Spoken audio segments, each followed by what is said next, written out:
and that led on to those kind of conversations and the formation of market halls, which has really set off my trajectory of what I've been doing for ever since, really. Welcome to Captive Conversations, brought to you by Captive Wi-Fi. I'm your host, Adam Forman. This podcast brings you the best stories from suppliers, marketers, and operators from our beloved hospitality sector. Now, let's get on with the show. Hello, everyone. Welcome back. Episode 76, and I have Simon Anderson with us today in the studio. Thank you for coming. I'm really excited about the story and what we're going to talk about today, because it's just, the history. We've known each other for a while, really, as well. Yeah. So I mentioned one of the brands, and you were like, "That was a long time ago." So it'd be really interesting for other people to hear the early doors and the background and so on. But we'll start with the two questions from the last guest. And that was Ed from Bums on the Seats. And he says, "What is the best sales and marketing campaign you have seen in the sector, and why?" I believe the best campaign has to be the KFC campaign. So a mastery of turning can you imagine being KFC and having no chicken? Can you imagine that meeting? What do we do? And then some bright spark in the media, either in their marketing team or their agency, turned it around and said, "Look, let's turn this into an advantage." So I think any great marketing campaign is something that's just so on the button, on the nose, that makes you sort of go, "Oh God, that's clever and smart." Yeah. So that has to be clever. I always remember, we'll talk about my advertising days. Back when I worked for Saatchi and Saatchi, we did a campaign for Godzilla. Yeah. And so the creative team just put crushed cars all around here. It reminded me because 80 Charlotte Street. Yeah, it used to be at the old Saatchi's office. And so they put crushed cars around this area. And then someone from, it must have been TBWA or someone like that, put a sign on top saying Direct Line. So again, great execution of turning something that's kind of, something that's difficult into a great campaign. So those are the kind of campaigns that I like to see, and I think. Who do you admire in the sector, and why? It can't be me, of course. For me, I think, who do I admire? It would be Dishoom. So I think, there's so many hospitality companies out there that get it right, but there's very few that sort of deliver on the talk. And I think Dishoom is a great example of doing that. I remember being at an awards ceremony, and I was sitting next to one of the founders, and I can't remember which one of them was, but he was a lovely gentleman. And any great hospitality business that you go in and love, it's because from the very top, they set the scene and the people that you want to spend time with, whether, to eat with them or drink with them. And I think that permeates through Dishoom. And I think there's I'm going to probably misspell it, but I think there's an ethos called Seva, S-A-V-A, which is a kind of Hindu and Sikh mentality of giving and sharing without any want for reward. And I think you do get I think that permeates through their service, and then it permeates through their staff. So I've seen, if you follow them, they have these massive mellas where they take all of their staff out and do all different kind of things to them. And you can see that then goes through to the quality of the food, of the quality of the fit outs. They have amazing fit outs. And then they work with Macaulay Sinclair on a lot of theirs. And I remember speaking to Mike Sinclair and about the amount of detail they go into a fit out, the trips they go to India. So again, that's a brand that I just think is that gets it all right every time. Yeah, I love that brand, and the consistency piece as well. Yeah, no, it's going to be I didn't even know they did breakfast until about a year and a half ago. God, not the bacon naan. Until someone said to me, "Meet me in Soho at 9:30," and I was like, Soho 9:30 is dead. What are you talking about? Yeah, no, it's always packed. And even that, even managing the queue. I mean, I know that well enough, but that's an art form of doing that. So they look after their queue, and it's great food. I mean, it's not, there are hundreds more of it. Well, there's definitely kind of a few more better Indians you go if you want to try those things, but the consistency of it is perfect. Yeah. Awesome. Okay, standard questions. Best hospitality experience. Okay, for me, the best hospitality experience in London is Pizza Express in Barnet, where I live, where I go regularly. I mean, because the most time if I eat out with my kids. We've been going there for like 10 years and my son's 11. And so every time Albert turns up, he goes, I'm a regular here. I've been coming here for 10 years. And Riley's gone, I've been coming here for 9 years. So they have this kind of thing about, they talk to staff. The staff know their names. For a period, Albert had his own table. We'd just call up and say, can we have Albert's table? And we didn't have to say anything else. Staff are perfect. You go in, the food comes quickly, always the same thing. Kids are always happy. I'm always happy. And you go and leave. So to me, when you think about what hospitality truly means, it is going to a place where you're welcomed, where you're known, and where the experience is delivered. So to me, that sums up for me what great hospitality is all about. The loyalty app now is brilliant. That's great. So I think it's probably the best executed loyalty app that I personally use. So I think that's another great element of it. And I've been to I've been to 3-star Michelin. I've been to all of the places, all the dream places that people would ever want to go, and they're great. But there's so much. I've always feel nervous. I'm from a council estate in Birmingham, for Christ's sake. So I always feel nervous going to those places. So for me, great hospitality is about, an experience is something that's seamless and you enjoy and you want to go back again. Yeah, no, I agree. I've been going recently with my wife who's like gluten and allergies and so on, and they do the gluten-free Romana now. So she's over the moon that they do it, and they do it quickly. And the app, we were using it the other day, and MethodWorks built the app with order pay built into it. And the guy ordered next to me. I was telling him what I want. I just happened to have the app open. Yeah. And within literally a millisecond, what he ordered already appeared on my screen. And I was like, that's crazy. It's crazy. Yeah. So, I agree with that one. Okay, best hospitality tech. God, I knew I was going to get this one and this one. There's so much hospitality tech at the moment, isn't it? It's kind of going a bit insane. Yep. If you think every week, I don't know if we bumped into each other at Hostech, but you're just walking around and everything's this and everything's that, and it's like, 10 years ago it was pen and paper and a kind of spreadsheet if you were lucky, and now you've got HubSpot for everything. So over the last kind of elements of we've seen it all change. Actually, there was literally nothing when I first started doing it. So for me, the best bit of tech I ever found was buzzers when we started Market Halls, because we had no idea how we were going to get the food from the counters to the tables and how that would work. And that's the most basic form of technology you can get. So for me, I mean, and again, I know, you can't plug things here, but for me, I think at table ordering, particularly because of my sector for food halls. You can plug whatever you like. So that's it. So, for me, like, me and you, as an at table ordering solution, that perfectly, a technology that perfectly solves a really big problem, which is people ordering. It's, how do you get that message across? Because even traditionally, if you think about, like a food hall, you've got 200, 300 tables. Yeah. So if you're printing out traditional menus, serious cost, serious hit on the environment. And things change the whole time. Constantly, no control, no ability to order. There was, when we first started, even back sort of, 6, 7 years ago, 8 years ago, there was no ability to order across kitchens, which is a fundamental part of what you want the experience of a food hall to be. So for me, table ordering tech is kind of the best tech that I can see out there. And then for all the others, I'm on a wait and see. It's kind of, AI, and everywhere keeps dropping AI in, and I'm just like, well, it's weird. AI has been around for so long. Back then it was machine learning, and now it's AI. Now it's this, and every other LinkedIn email is someone trying to sell you AI or a message like that. So because it's like do androids dream of electric sheep sort of thing, isn't it? It's like, do AI salesmen fear AI salesmen? So it must be the most panicked industry to try and work and sell from. So for me, I don't think there should be an over-reliance on Hostech. I think you should use it where it adds real value.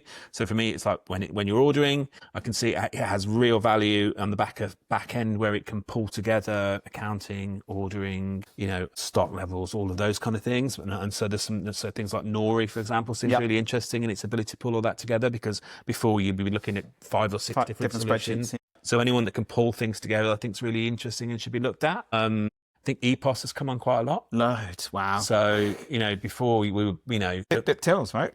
God, yeah, I mean, it was proper to, and you were dealing with big old school flipovers from kind of retail kind of elements. So that moved to those kind of elements. So it's been through various different iterations of suppliers who've seem to be at the front. And it seems to be with till systems is like all the staff seem to move from one company to one company to one company. Yeah. So you've probably had the same salesperson, but they've worked at 4 different companies. So so that's for me. I will say, talking about the me and you thing, one really nice piece is that you create the group order, I'm paying, so I give you the QR. Yeah. You order what you want. I've never seen that before. No. And that would just blew me away, because I went somewhere and I was like, so much easier. Like, I just want to, so if I'm taking the guys out, I'm like, don't worry about it. Like, rather than having to worry about whatever, I'm like, what do you want? Just tell me. Yeah. Well, actually, don't tell me what you want. Scan it. Do it. Just do it. Because otherwise, the whole conversation of, what, you want that without that, or you don't want that with that. So I'm sitting there on my phone doing everyone's, and we used it the other day, and I was like, yeah, just use it. It was that group ordering is a massive inhibitor within food halls. Transversely, they're perfect for big groups of people coming. But before we had a solution like that, there was no way to actually handle that solution. So, one person would have to leave their card and then people would go off. And, you were talking about, at one point we were using physical tickets with people and they'd go and get a voucher and do all of this stuff. So it's absolute headache. So that one simple ability to do that changed the profile of what a lot of people can do. Yeah, I think it's amazing. And I was looking at some data the other day, and I think of the top 12 groups, pretty much all but one are using at-table ordering now. So it really has sort of taken over from the traditional. Yeah, it's really interesting. I think I was at where was I? I was at Lavo, which is the by the Bowtree Hotel in Marylebone, and it's like high end. But I went there for a meeting, and we were like, fine, I'll have some food. It was lunchtime, and they just, as we were sitting down, they just put these little wooden QRs on the table. And they just do it for lunch because they know it's busy, and then when people want to just to go. I thought that was really nice to give the customer the choice. Yep. Whether to pay and go or to do whatever. They're no ordering, just to pay. But I think there's a big thing for me about letting them put it there anyway. If the customer doesn't want to use it, they don't have to use it, but give them the choice. No, there is, and there's a whole, it's quite fascinating when you start looking into the whole psychology of things and sort of, the change of demographic use against different sort of groups as well. That's something else that's relevant. So, I mean, I don't think it's right for all environments, and I think we're going to talk about how we view the future. Is one of the future sort of topics. But I think you will see a split between. It's important to give people the choice. People don't want to use it. If you don't want to use it, and I think even with food halls, it's important. That if you're getting an older customer or someone who doesn't know or someone who wants more help, you should always have the ability to give them a printed menu and take an order to a handheld or some other device. There always needs that option. But you definitely need to give people the choice. I think I love the point in specifically in food halls. You can go have banter if you're comfortable and you want to have banter. I went to Market Halls the other day, and there's like an Indian place in St Paul's, and they were chatting to everyone. It was like the opening. They were having a chat with everyone. I just stood there for 5 minutes talking to them. Marketplace. Yeah. And I was just talking to them, and it was just like I ordered from them because of that communication. Definitely. But if I'm in a hurry and I want to sit down, I want to order something, I want to be able to that's what I generally would do. I would be like, sit down, boom, I want to order. So I'm with you, definitely the choice. Okay, there's time machine. Let's start back in the day. Before you start work, did you do any work in hospo, like bar work or anything like that? No, really. And I was an avid customer. Yeah. So I got on the job training that way.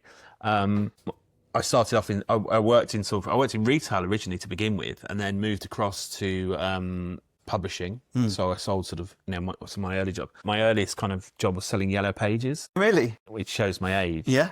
And that's probably one of the most difficult jobs I've ever had and you could ever potentially do. Sort of cold calling people up and then. But that just makes you, I think doing that probably adjusts your expectations when you're speaking to people, because you've got to deal with so many different people and annoying people, anyone who wants to have a chat, Yeah. And I think it did that. No, when you're selling yellow pages, no one wanted to have a chat. If someone did, the alarm bells would ring. You've probably called a psychopath and you should probably hang up.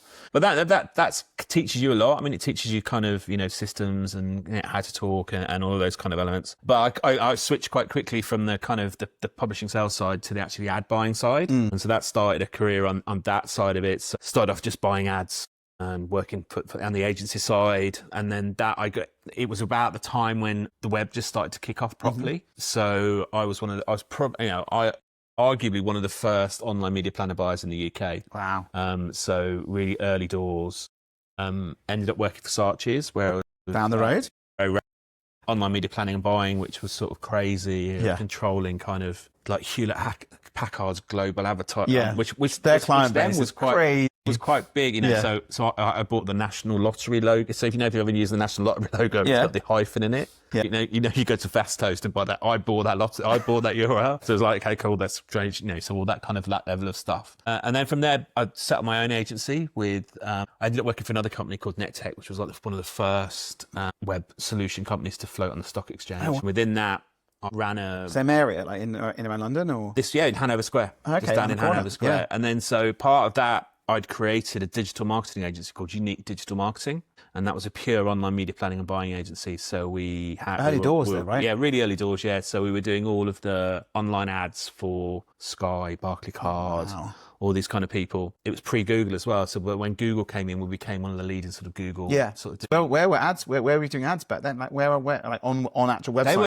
They were proper banner ads. It was those kind of days. It was all like CPM, proper banner ads. I mean, at Saatchi's, it was really creative stuff. So, we were doing takeovers and all different kinds of those when it kind of the early days of really web creative. And that's what I was thinking about the other day, because all that stuff just doesn't exist. It kind of, because it was just instant, it would disappear. So you'd go on the Evening Standard website and we'd have I remember we did Men in Black and the creature would jump out, the logo and stuff, all crazy stuff. You'd never get to do it now just purely because of the size and scale of it and the technology required.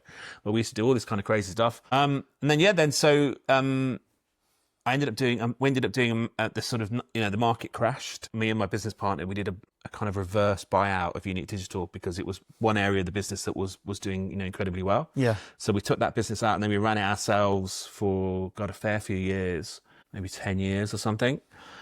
Grew that from just the 4 of us to 40, 45 people maybe, loads of billings, and we sold that to a division of WPP. Oh wow. So that was we grew that up, sold that, and then that's when so that was 20 years ago, that's when my hospitality journey really started. That's mental. So I I took it as a very literal non-compete clause, because when we sold, I kind of vested out and sort of, because we kind of worked out that if I didn't do the earn out, the salary I was paying, we'd actually make more money. So we were like, okay, well, that makes sense. Yeah. Let's do that. And so I took my non-compete very literally and said, well, what have I always wanted to do? And that was to buy a pub. Yeah. And to work in that. So we bought, with my business partner from Unique, and a really good friend of mine was Richard Turner. Mm-hmm. So, kind of pre-Hawksmoor days, Richard Turner. Yeah. And so we bought the Albion in Islington. Which was just a rundown. I found the pictures of it the other day, actually. It's fascinating. Like a really sticky old man. There was one old man sitting in the corner next to a fruit machine with really everything was brown and really dark, and had this terrible garden. It's all closed. The garden was all literally closed in pretty much to the back door. We took that over with a vision of creating, the perfect pub. And for us, it was we all focused it on. With no experience in hospitality except for using it. Yeah, no experience, no. Love that. So Richard had experience in the kitchen. Yeah. But he was a very good chef. But so that was that. At least we had that advantage. And then so we built that. It was a huge success. It's incredibly popular. Extended the garden, what it is now. Kind of rebranded it. Worked with a really great designer called Sean Clarkson and created a. Sean Clarkson. Yeah, I know. Built some of the nicest nightclubs I've ever seen in my life. His vision. Yeah, Sean and Sasha. Crazy. We did this great interior. It was beautiful. I researched it like mad heavily. I went back and it was a Georgian building. Found out about that. I found original Georgian colours, and we had, we did furniture, and we didn't spend masses on it, but we did it really well, and it worked. And we had an amazing menu. We would do these whole suckling pigs on a board that would bring them out, and people loved them, and the whole all before social media. Yeah, no, definitely. Yeah, no, it would kill now. And then so that was the real focus was on Sunday lunch, because we just wanted to create that thing, and again we sort of smashed that element, and we did crazy money on a Sunday, and then we ended up winning the Observer Food Award for Best Sunday Lunch, which was really cool. Yeah. That was sort of that element from there. That then, so where are we now? So that's it. So did that for a bit. What year are we in now? God, that that opened 2006. Okay. So that's it. So that started off. So from there, did another pub, which was great in Cobham in Surrey. Didn't kind of, got into the Michelin Guide and all this kind of stuff, and that's it. But I just got fed up of going to Surrey, and then started working with other people that were interested in hospitality, creating other little brands or other little companies that would go off on the back of that and sort of, and do that. I had a space in Soho that had a gallery in Soho, an event space, and all this kind of stuff. So I was doing lots of different things, but then got more focused in doing kind of startup brands. Richard and I actually wanted to do a barbecue brand, and we were looking into it. And as we were doing it, we found, there's these guys in the South Bank who are doing something that's really cool. And we were like, and we sort of met them and talked to them, and it was Tom and Jamie of PicU. Yeah. And we were like, do we want to compete, or should we do something together? And so we decided to do something together. So they'd had the truck on the South Bank, which was kind of an epic, kind of one of the first iterations of recognisable street food in the UK. So you had that, you had things like the meat liquor truck going around pubs, you had all these kind of things. So it was the real early doors of street food. And then so we got involved with those guys. We funded the opening of the restaurant. which was kind of a little corner site in Soho. Yeah, tiny, it was tiny, 18, right? 18 seats. Yeah, 18 seats. Yeah, it was 18 covers. And that was madly successful. I mean, people would queue for I remember. 3 hours to get in. It was mad. And, we had to queue my mum once. It was really difficult. She wasn't impressed. And so, yeah, and that was madly successful. And we did everything we kind of there. We did the cookbook, we did the theme tune, we did all of the kind of stuff that you do with a successful restaurant like that. Was there more? Was there only one? We did that one, and then kind of the boys ran with that. So Tom and Jamie, and it's really, Tom and Jamie's baby in terms of Tom's on the food. I mean, Tom's, one of the most talented food-related people that I've ever worked with. So that the food was it was barbecue, but it was much more than barbecue. Yeah. And I think the nice thing is as well is that you can really probably keep control over it, especially with how many covers you had. Yeah. That's it. You keep it consistent. Like you don't have to go away from the no, it was crazy. I mean, it was way too small. We were doing the meat prep in the main restaurant when we were doing that. It was like butchery on the tables, and 3 hours later, people shouldn't probably tell that now because health and safety probably wouldn't be amused. But the menu was quite limited, so it's like pork and like amazing different kinds of smoked meat. So it wasn't a massively used menu. And then that was sort of great. And then what else did we do? Yes, we did that for a bit. And then I moved away from the business for a little bit. Then business came back again. And then we opened another version in the city, which was an amazing restaurant. And the food was unbelievable. We did a brewery there as well, but probably not the best location. City back then was difficult. Yeah, it was. Not as busy as it is now. Yeah, and it was in like Devonshire Square, which became sort of like a whole WeWork. I remember. Place and like the WeWork policy was like no meat on lunch. You couldn't order meat and your kind of lunch things. So we had a special item. So we had like like a £32 salad. Yeah. If people did want to come in, we'd repurpose the menu for them. And so that was great. And then that was that's the one. Devonshire Square is the one literally like at the walkthrough, isn't it? Yeah, it's called the back of Liverpool Street. So it's an amazing thing. So it's an old Port of London Authority buildings. Oh, is it? So what would you do? It was close. So what you'd do is all of the stuff would come into the Port of London, and then they get stored in each one of the different webs. So one was a tobacco, one was feathers, one was and they'd all store these things, and that was like one of the main distribution points. And then there's a beautiful spot, stunning. And that's their amazing buildings. So that was really successful, I thought, as a restaurant. But again, it's just timing and things like that. It kind of didn't work out never what we wanted to do. So that did eventually close. But during all that sort of period of time, and I was doing PITQ when I got approached by some people that were kind of interested in food halls. They'd seen what I was doing. They were property guys, had no real experience in hospitality or how to run or what it meant to run a hospitality business. And that led on to those kind of conversations and the formation of market halls, which has really set off my trajectory of what I've been doing for ever since, really. Yeah, it's so interesting. I mean, the difference between a food hall and a restaurant is just like, for me, it is like chalk and cheese, right? Yeah. It's a big old beast. And I remember Fulham. Fulham was awesome. I know it was a tricky location because it's always been a weird one, that area. But not far from the station, literally like next to the station. That location, I just freaking loved it. Yeah, I mean, it was a perfect. If it was in central London, it'd be probably the most, the busiest restaurant there is going. But unfortunately, just the location of where it was, when it opened, and the effects of COVID. I mean, it never recovered from COVID, and kind of it was a pre-COVID rent as well. So if you're lumbered with those kind of prices, then it does affect it. But but as an execution of a food hall, I mean, there were lots of. What was the first conversation? I'm interested because it's obviously the team, the coming in, having the conversation, sitting down. I mean, it's not a small project. It was a big old space. Yeah. What was that like? Sort of Andy and the team had an idea of what they wanted to create, but it was pretty much just we've seen like Time Out in Lisbon. We want to recreate that in London. How do we do that? So it was literally like, okay, well, how do we do that? So that's where it comes. Your advertising, my advertising background kicked in, or what you learned, because you were I was very project based. Yeah. So it's like, okay, well, it's a project. It's brand as well. So the brand in your head goes how do you to do it? everything, Yeah, right? and then so literally you break it down, sort of how you execute everything operationally, and then even doing the work with things like PitQ and working with some other chefs like that. You know how to what their parts of the business are, what you have to do from that. Running a pub, running a bar. It's okay. What do we need to execute from doing that?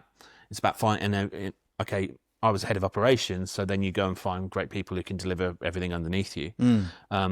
So that was just about how we executed it, really. And it was kind of, it was quite a whirlwind from just going to that, and that the guys were great at finding the sites and the property, and then it was just literally how we create the operational model that would work for that kind of business. I think it's really interesting, the whole, like, because in a restaurant, you have staff, right? But in a food hall, you've got not your staff, which is always a challenge, right? And then the team will come in. You might have the A team comes in for the first couple of weeks. There's always that communication piece going across the board. But I think once you've got the levels of ops like streamlined, everything tends to work nicely. But yeah, it was. I mean, yeah, the launch of it was awesome. The product, everything was just. I mean, it was probably, for me, it was the first one I ever went to. Yeah, well, that was so. You'd had. I mean, Time Out was a significant opening. The first kind of food hall in this kind of modern iteration of Food Halls 2.0 was probably Altrincham Market. So Nick Johnson and what he created there was on a smaller scale, though, and sort of that. So this was, of course, Fulham was probably the first time that people had seen it. So it was literally like every day you'd be in there and you could just watch sort of teams of agents and councils walking around going, we could have one of these. But because it was in Fulham, not in Lisbon or Altrincham, it was everyone could come and see it. And it was amazing. I saw you get the stories pop up on your Facebook, don't you? So I got all of like the kind of the posters of the opening lineup, and the food was absolutely amazing. It was like Darjeeling Express and all these kind of really, all these amazing foods that have all gone on and done sort of all this amazing stuff. So that was pretty much the journey from there. So was there for a few years, did that. So you did. So you got to what was so it was Fulham, and then we did Fulham, Victoria, and I have to chat out about Victoria because that is the old Pasha, right? So that was. It must have been. It was an interesting. I mean, we were there with you with it. Build was an interesting one. So that's an old cut and cover tube. It was a tube station actually. It was part of the. Was tube. it? It was a tube entrance originally. Yeah. So if you look at it, it looks like a tube station. Yeah. And if you stood on the roof or looked over and underneath, you can actually see the train tracks right underneath it. So and if you're standing on the platform of the district line, that's above it is market halls. So so it was. That's why I can smell all the food. Yeah, it was. The attraction goes to the roof. You can see, you can. So when we took it over, it was Pasha and SE1 Club before that, which is probably the rave club, the kind of those days I remember. Yeah, there was the room in this really weird room sort of downstairs. I had like 8 safes. Yeah. Of all different stuff. So they're obviously and all these kind of literally I think all the staff were. And we found all these invoices, so literally every member of staff was invoicing. So even like the barman were doing that. So then there's all these we found all the old books, and it must have been, it's like, how you used to run businesses back in the day. And so that was it. So that was converting that through, and that really was. I mean, that's still a machine. That place. I mean, that was just taking. I remember the first lunch we opened, we did 1,500 people. Yeah. I went to the roof the other day. It was beautiful. It hasn't slowed down in much of that. I think it's. I was speaking to Andy the other day, and he was saying it just gets busier every year. So that's it's a machine, that site. And again, another great execution. And again, you learned a lot. I mean, I think we opened with 12 kitchens. I think now it has 7 or 8. So you learn to find your balances of the right amount of kitchens to a site, and the bars and everything, right? And then the bars are the main driver. The lifeblood, right? It is for food halls. I mean, if you're looking at, if you're being really cruel, you describe a food hall as a large bar business that does food. But it is about finding the right balance between the food and the bars, because the relationship you have with your food traders, if you're working on a share of revenue and you're in this together, you want to make sure that there's enough, the people aren't just sitting around drinking constantly, and you have got a churn to make sure you make enough food. So it's about designing spaces that work for both people, right? And making our people work from there. Yeah. So was that? Did you do West End as well? Yes. We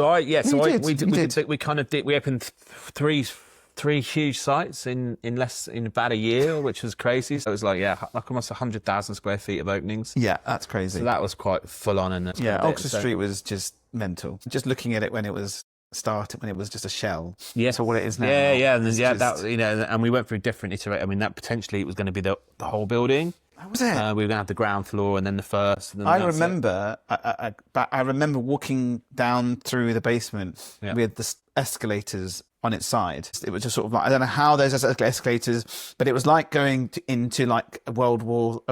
You've gone into like a world war, because the whole downstairs was like nothing. It was just an open shell with this humongously high ceiling and a giant escalator that someone had just picked up and gone, I'm going to put it on its side. No, well that was because it was the old British home stores, Yes. and that's the position of the escalator. So no, I meant as in it wasn't even up. no, it was up when we went there. Originally, and then we took it down and we moved it, and then there was it all happened over like a weekend, and then there's a team of specialists you can hire, you can hire a company for anything. And I remember looking at the plan, and it had this like amazing kind of, because the escalator was kind of at the back that side, and then it came down, and it had like a 20 or 30 access point turn where they'd literally move it, and so the original, when you go to the site now, the escalator there is the old. It's the original one, British Home Stores escalator that's just been moved to that position. Yeah, that was fun to try and, you can tick off, what are the crazy things you've done?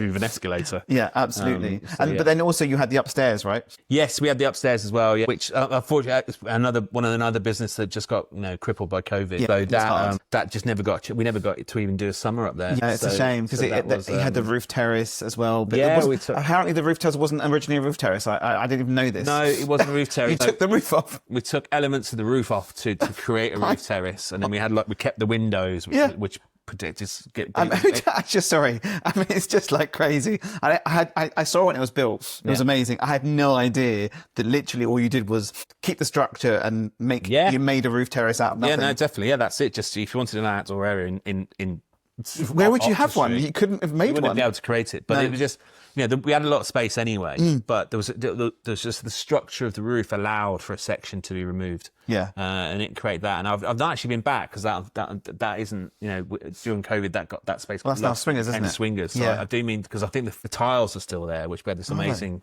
sort of Art Deco inspired. If you look on some of these elements of the buildings at the front of Oxford Street, they're an amazing kind of mid-century tile design. And we replicated that on the floor, so I would like to go back and see that. Yeah, I've been to swingers when I've been there. And that's it, yeah. So again, I left Michael's during COVID, and then since then I've been consulting and working on food hall and a lot of regeneration projects. Yeah. So that's it. So I've just progressed on and carried on doing that for the last few years. So I mean, I'm assuming, and I think we've spoken before, that you must have had a ton of conversations with people with just spaces, right? Yeah. No, definitely. Yeah. And that's anyone can, and all different executions now. So, about 2 years ago, I created a company called Next Phase with Hayden and Emma. Hayden and Emma come from a very kind of a very traditional market background. So they work in a lot of council-based work, a lot of regeneration, a lot of how city centres and high streets can have hospitality-led regeneration. Yeah. So we've been working quite heavily on that for the last couple of years. So that really is about... It's important, though. There's so much stuff that's like there and not being used. Yeah, I mean, it's the biggest, probably one of the biggest issues that's being faced by, city centres and towns, and cities, but also towns. Yeah. So that's how do people reinvigorate whole city centres and stop on high streets for a world that no longer needs that kind of footprint. Yeah. So that's where you are looking at. It's just bringing the footfall back, isn't it? Yeah, and then there's loads of different ways that you can achieve that. Food halls, food halls can be very good. Sometimes I just fear that if people see a big space, they think big food hall and they think we're too good fit. It's not always that simple. So it's about thinking more of that. I guess the interesting point for you, especially with what you're doing, what you have been doing, is that community side, right? Yeah. If you're working with the councils as well, and there are other spaces, when you and them all work together, you end up with a happy marriage, right? Rather than, as you said, someone grabbing a space. I've got 5,500 square foot. I'm just going to shove it with traders. Yeah. And see how we get on. Yeah, because that can only take you so far. So you really need to think of the community elements and how it can be activated and used. So, the really great regional and kind of smaller town food halls are much more to their community. They offer, they can be spaces to work. They can be spaces for different groups to work. You can have the mothers groups in the day and the older people in the afternoon. You can work with that, provide spaces, and then they in a lot of towns, towns, what you're seeing is a loss of sort of a lot of key services or things that used to be around. So that they might lose their nightclub, they might use their live music venues. So if these places are no longer around, they're losing pubs. So food halls or for different kind of venues such as that nature can fill a lot of those gaps. You know, been working a lot of projects around Greater Manchester, for example, and there's such a love and passion for music, then more than you probably see in London. And so if you're putting a stage in and you're putting live acts on, then people actually love it, and you can work on that basis. So you're seeing lots of crossover into different areas. Seeing competitive socializings coming on. You're seeing, you know, cinemas and theatres and all different kind of uses that can be all brought together to reinvigorate a high street. You can turn a department store into a cinema, food hall, comsoc, everything, right? And you can literally make it into a multi-use venue. And yet, you know, and what you're seeing as well is people are trying to drive living into city centres, because for so long we tried to force people out of city centres. Yeah. So you're seeing a lot of urban regeneration based around, you know, affordable living or different kinds of housing. Interesting now, because the remote work now is so high. So it would either be the long commute, so you'd live further out. But now the explosion of working from home, it enables that. So I'm assuming that that allows people who are near towns or even further back in. It's not as expensive anymore. Definitely, and if you can bring people back in, I mean, because what you're seeing is just a lack of footfall, a lack of people around. So, you know, and if you've got a greater listed building in the centre of your town, which, you know, a lot of department stores are, there's not so much you can do with them. So if you convert the upper floors into living accommodation or co-living or co-working, then people can live above, and then that then brings you the hospitality of... Is that something you've seen? Is that something that's out there already? Yeah, it's massive. Yeah, I mean, that's all over. I mean, that's happening everywhere. So I haven't seen that. That's so you're clever. Seeing that, and you're seeing different kind of things. In a lot of towns, you're seeing a lot of student accommodation as well. So either student accommodation taking things over, or seeing new towers going up, and then maybe there's a great site in Manchester called House of Social. Yeah, I saw that. It looks awesome. Yeah, that's really cool. And then they've put a really smart food hall on the ground floor, and so that's a student accommodation. Amazing student accommodation. Yeah. So it's like I got to look around some of the flats and stuff, and they're just like... It wasn't like when I was at uni. In my house, and they have these amazing shared kitchens. So those guys are really cool. Do you think that's going to be more on the rise, the resi or even co-working? Because back in the day, I remember there was a couple of spaces that were built for like founders to join together, and you'd rent them together, and there would be like the bar and the restaurant.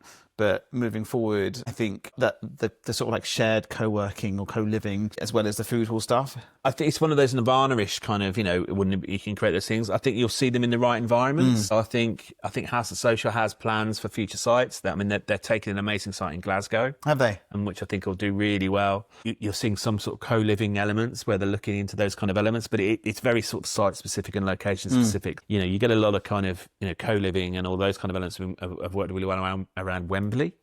So, but then in Wembley, you've already got everything there. Park. Yeah, you've got the amazing sort of Bread Ahead. That is huge. That's an amazing site, and they're really cool brand in what they're doing. So you've got if you've got the hospitality elements there, then you don't really need to put them in. So where you'll see that those bits will come online, where there's no intrinsic or in place hospitality, then it might be an execution that you could put in place to, you know. Well, adds value, right? It adds value as well. Rather than just having a kitchen, you know, you put a food on and you're bringing external people in, and it's bringing community in, and letting the people who are living also to be able to have some, you know. No, definitely. I mean, I think, and you know, the food hall is probably the most dynamic hospitality sector at the moment, because it's the only one that seems to be bucking any kind of trends. So I think we're only seeing there's been one closure in the last year of a significant food hall. Really? Where you compare that to restaurants, Jesus. Yeah, and even that food hall, I think, you know, it has the potential to reopen or do whatever. So if you compare that to restaurants or hospitality, where you're seeing the opening of a food hall, we say you can see anything from a 10 to 14% uplift in property values around it. Oh, wow. And also then that equates to kind of rents for other things. That's why, you know, Altrincham is held as this great example of Altrincham was a failing town until the kind of until the market house opened, and the market opened, and then it went within a certain number of years to being one of the best places to live in the times. And I love that. If you visit there now, there's an everyman cinema that you would never have anywhere else. There's beautiful shops. There's other restaurants have opened. So regenerating. So it can, you know, if it's a concerted effort with a council that understands what it's doing, with developers and operators that understand that, and everyone's on the same path, and there's the right amount of funding, and you've got the core of audience that can make that work, then yes, then you need the happy, you need the I don't know what the word I was going to say, but yeah, that unique piece of Yeah, everything working together that definitely. just folds in. It just sort of runs itself. I didn't know, a year. That's only one in the last year. That's mental. Yes, yeah. So and even that was a site that's probably in a lag even from COVID time. I think that's one of the reasons they sort of cited. And again, you're seeing lots of examples of regeneration around those kind of nature, and I think we'll see more over time. I love it. I love that people are, as long as if they're in with it, if the council and there is support and investment. I love that the regeneration is happening. Yep. And regeneration towns that just dead. You know, I went to, where did I go the other day? I went to Reading. I've not been to Reading for years. Went to a client in Reading. And I've not been to, I mean, last time I went to Reading, a friend of mine was like, I went to uni there. You don't want to go to the high street. You don't want to go to the high street. And the high street is just steaming now. Like, I've never seen so many brands, like, they're just exploding. So, yeah, they've got that blue collar place. It's really cool. There's investment from the station up through the town. So. Like, I've been all really. Yeah, no, definitely. I mean, it's really nice to see it happening. I think that, it's nice to see stuff changing. And also, you don't have to go to a major city to go to a food hall now. No, I mean, and that's it. The major kind of, I think we all can become very London centric here. So, you know, I spend a lot of time in different places. I'm spending a lot of time in Manchester. So, you know, I kind of eulogise quite a lot about Manchester because I think it's such a positive.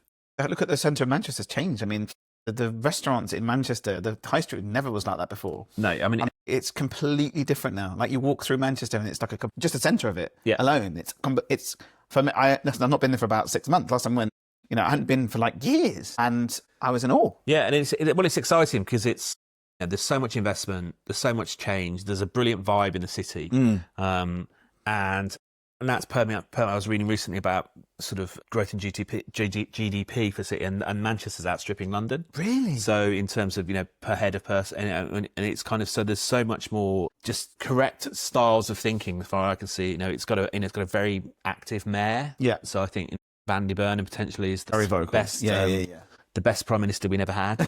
He should have one day. And so I think there's lots of active investment. Yeah, the mass transit system has made a big change to the whole of the city in terms of how people get around.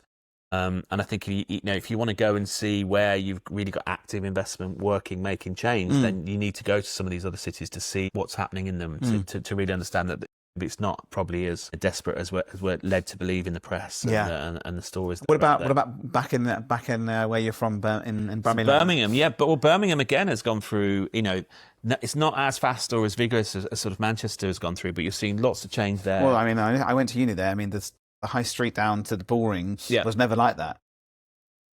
Yeah, and it's kind of crazy. So what you're seeing recently, so Birmingham's quite interesting, particularly from a food hall scene. So you had no food halls pretty much, other than a couple of great sort of Asian food halls, sort of Asia and Han Dynasty. And then sort of, I think by the middle of next year, you're going to have 4.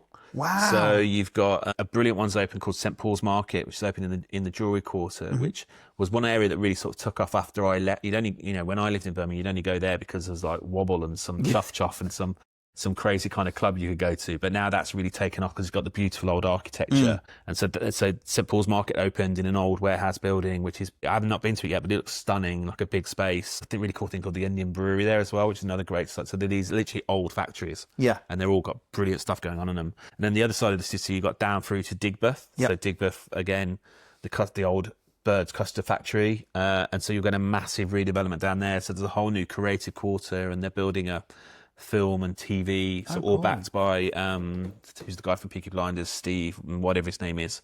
So that's all being funded through there. And then you've got Blend family has taken a site in the old. It's in the old custard factory. So that's amazing. And that's a really cool building. That is a cool building. And that's going to be you know, a site for those guys. So I think they're going to take that through. So, and I think there's lots of change happening in Birmingham. I'd like to use the word collective. So is it going to be the Custard Collective, do you think? Oh, that was a cool name for it, wouldn't it? Yeah, that would be. Cool name. Then maybe we'll send it to Matt and see if he wants to use that one. But Birmingham's on the up. You know, Leeds has got a massive redevelopment of Leeds. So you've got the Eastgate.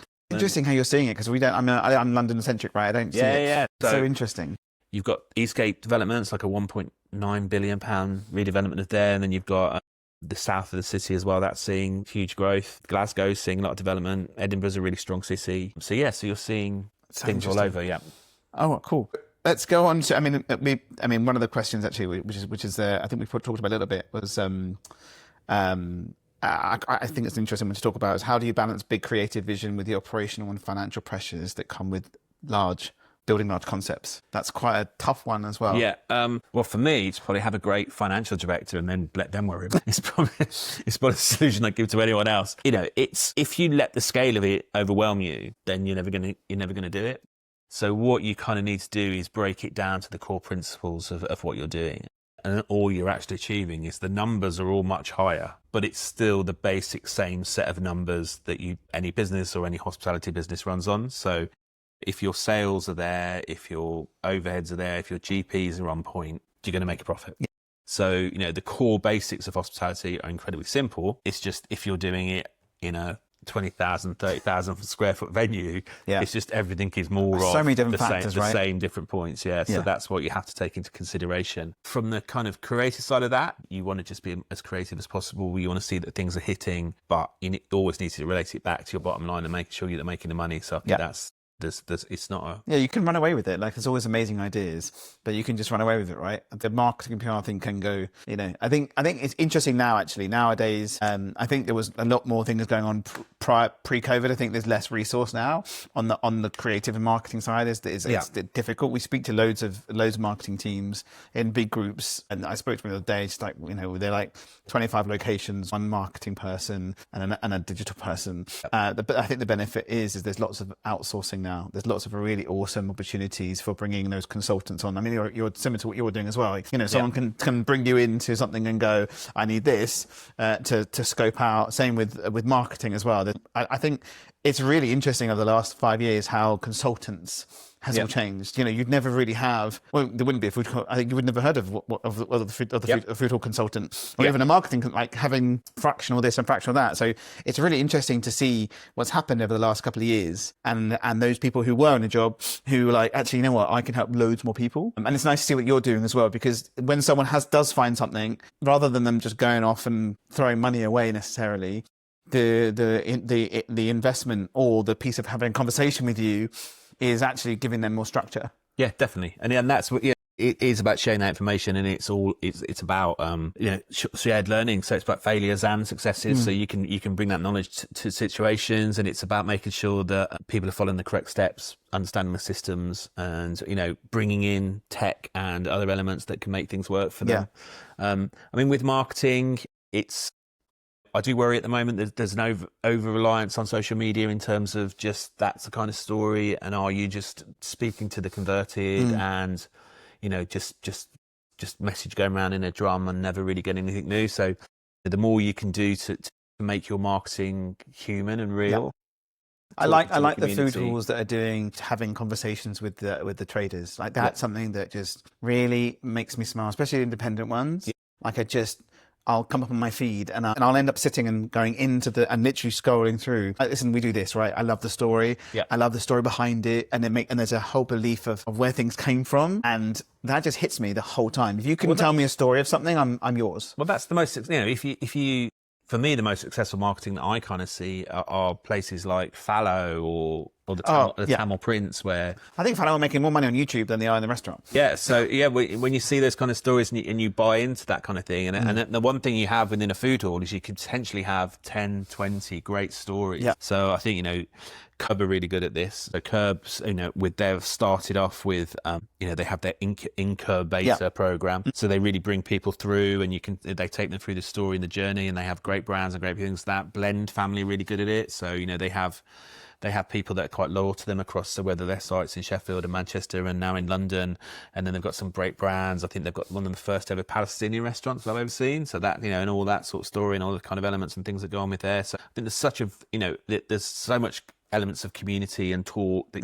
you can have within this vibrance of audience, which restaurant can't have, because you just have one audience you can talk to, one kind of person that's love your cuisine. So food halls are better for that nature. And then also you have these giant spaces where you can bring communities in and have stories, so you can have talks and debates and all this kind of thing. So you really just have so much more potential in your arsenal to create great marketing campaigns. The Blend upstairs, awesome space. That one in London, in Tower Bridge, that literally just to take that one space, even right at the end with the view, is I mean, I was in awe. Just, Yeah, no, I saw you. I was literally walked up to you. I was like, I think I looked at the view rather than there's you. that one window. There's like an amazing picture window of Tower Bridge. Like, it's amazing view. Which that's a great thing about living in London, isn't it? Is every now and again you get to go somewhere where you see a different view of the city, and you're like, oh my god, never seen it from here. Yeah. I've lived in that. And that's always one of the exciting parts. Yeah, so I think there's so much potential with that. Okay. We are coming towards the end, so. The last question, which is basically, what do you see next? Like, what's next? What's the evolution? Where do we see things going? You know, I mean, you see more comp stock going into food halls. You know, you mentioned before, you know, you've got student accommodations with food halls underneath. Like, you know, what's next? What do you think's next? I think, you know, oh, someone's at the door. Don't worry.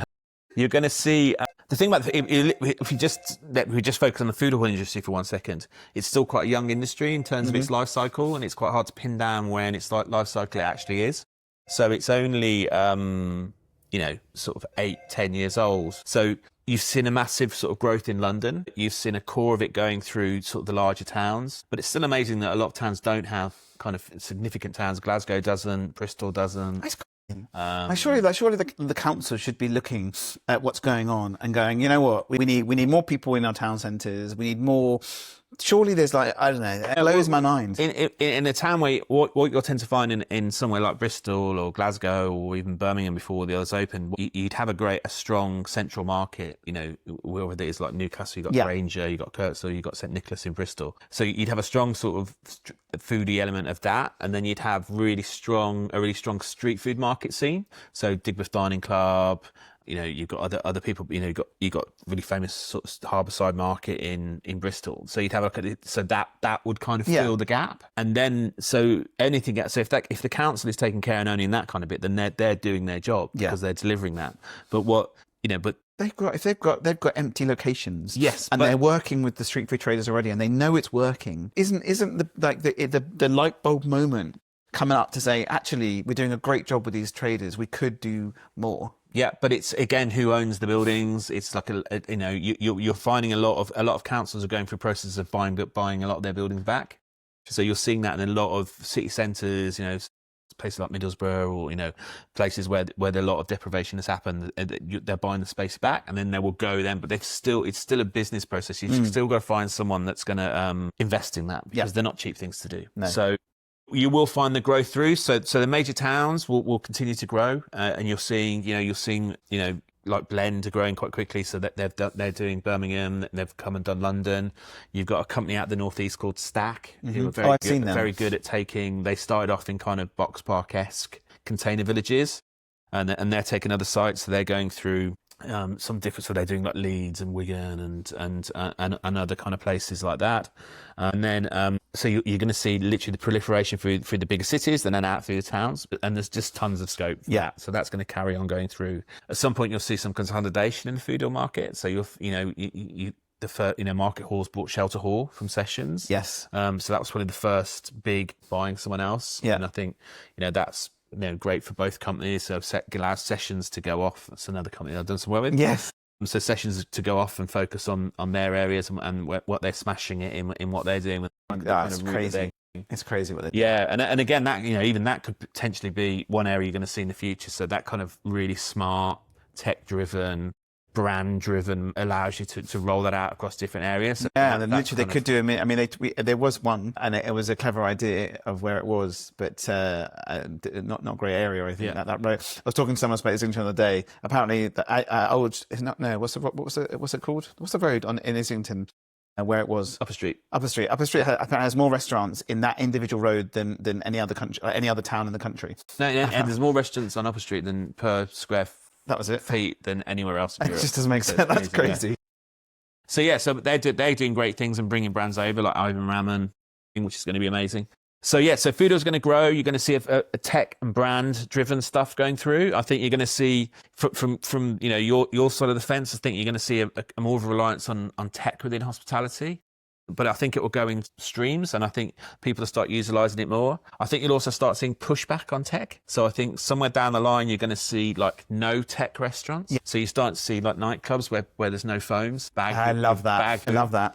So I think you're going to see restaurants that will promote themselves as non-digital spaces. Yeah. Where you have to call up. or do. I don't know how you'd actually book it now these days. So I don't know if I can't remember the last time I rang up to book a restaurant. My AV guy who worked with you as well, he's old school and he will not do it online. If you can't do it, if you can't call them, he won't do it. So I think you'll see that coming through. And then in terms of competitive socialising, food halls, other things going on, I think you will see things blended together. I think that amalgamate, definitely. And you'll see that going on. You know, you're seeing, you know, they fit together in different floors of buildings and you'll see more of that kind of stuff. So I think everything will start to grow. Those bigger scale things will actually start to bring together. You'll see more of that going on. You'll see tech, you'll see non-tech. And I think it's going to be an interesting space for definitely for the...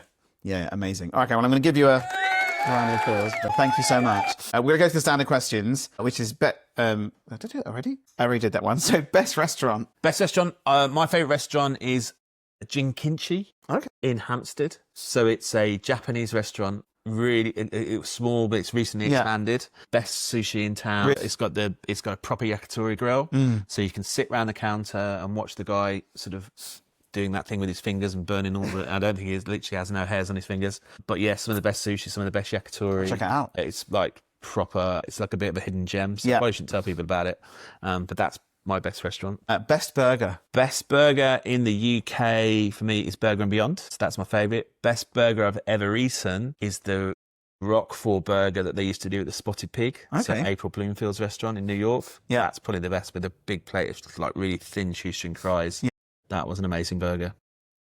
Best hotel. Best hotel for me would be the Post Ranch Inn in Big Sur. Okay. So stupidly expensive, and I only got in there because we were doing the kind of the route between LA and that, and it was chucking down, and my partner at the time was driving, and she was really not happy because she'd been driving through all this rain. And I said, well, look, there's this hotel, it's amazing, we'll try and get in. And we just bowled up and said, look, have you got any rooms? And we got this amazing deal. And you sort of start on the road, and we got driven up you leave your car and you get driven in this golf car, and it was pitch black when we got there.